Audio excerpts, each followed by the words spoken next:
we have our vertical seam. Anywhere you can, if it's rivet, if it's double locked, it's basically the same thing. We're going to be, it's all about heating up the metal so the solder sticks. If you just want to if you just want to put it on and start doing it, it's going to drip all down. So you really want to make sure that this is hot. So what I do is I get to the top and I hold it on. You can hold it on all day if you want. It doesn't matter, but you really want to get that hot. Once you get that hot and you apply some solder and I hold my solder bar to the piece to hold that in because it may want to come out. Or if it's a double lock, you tack it and then you beat it up again and get that nice and tight. So what I'm going to do is I'm going to heat this up. I'm going to heat that up. See how the solder is sitting there? Solder is not going to move. It's basically going to stay right where that heat is. If you just went like this, well, this is a hot iron, but if you just started doing it, it's really not going to work. But you want to heat it. Once you heat that up and get it hot,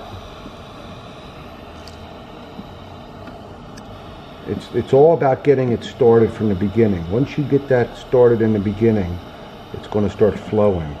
It's all about this very beginning, getting that started.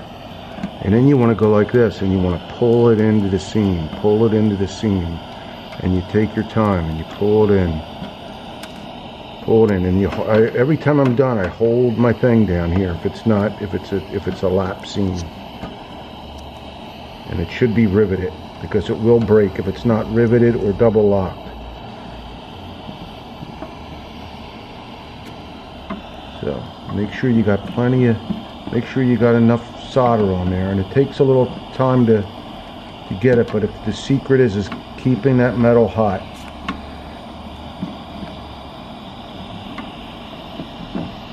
And keeping solder on the iron.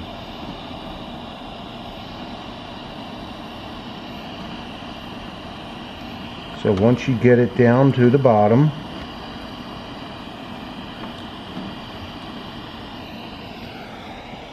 then you could take it off, check it.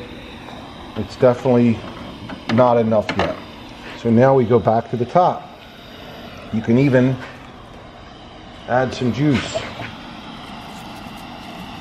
So once you get that cleaned up a little bit, then we're going to, make it pretty, make it a little more stiff.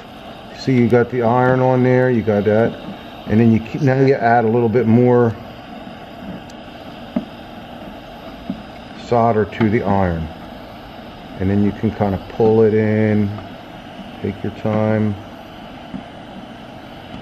keep moving the iron now, because if I hold it on there, it's going to want to open a little bit. And if you have a flat seam, it's going to take a little longer because you got to go through all the thicknesses.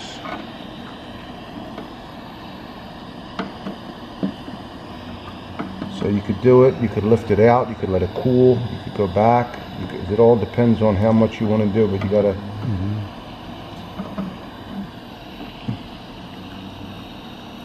And you could. This soldering iron is basically for a lot of flat seams. The other iron, with a nice pointy iron, works good for this also. So, and then you can go back again and just make it as pretty as you want. And then if down here there's going to be some drips. So what I do is if you got a roof, you got a rubber roof, you got whatever, put a piece of metal there, put a towel there, and it keeps all these little scraps.